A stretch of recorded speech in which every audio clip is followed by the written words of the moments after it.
Hello everyone, welcome back to my channel. চলো আজ তোমাদের সাথে একটা প্রোডাক্ট শেয়ার করব। আর এই প্রোডাক্টটা ইউজ করে কিন্তু আমার 7 দিনের মধ্যে অনেক বেবি হেয়ার বেরিয়েছে, আর তোমরা সেটা দেখতেই পাচ্ছ। সো চলো তাহলে তোমাদের সাথেও শেয়ার করে দিই। এই দেখো, এই হচ্ছে এলফ গুডনেসের রোজমেরি ওয়াটার। এই ওয়াটারটা কিন্তু খুব ভালো গাইস, আর এটা তোমরা ইউজ করলেই বুঝতে পারবে। আর এটা ইউজ করার পর থেকেই তোমরা বুঝতে পারবে চুল পড়া কমে যাবে, চুলের লেন্থ বেড়ে যাবে। আর এটা হচ্ছে যে ছোট ছোট চুল গজাতেও কিন্তু সাহায্য করে।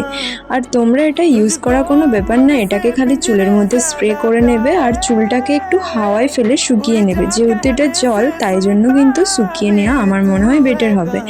আর তাহলেই কিন্তু হয়ে যাবে। আর এটা কিন্তু guys silicone free, sulphate free এবং প্যারাবেন ফ্রি। তাহলে কতটা ভালো প্রোডাক্ট বুঝতেই পারছো। তাহলে চলো, ভিডিওটা ভালো লাগলে অবশ্যই একটা লাইক কমেন্ট শেয়ার করে দিও। চ্যানেলে নতুন হলে অবশ্যই চ্যানেলটাকে সাবস্ক্রাইব করে দিও। চলো bye, tata, love you all.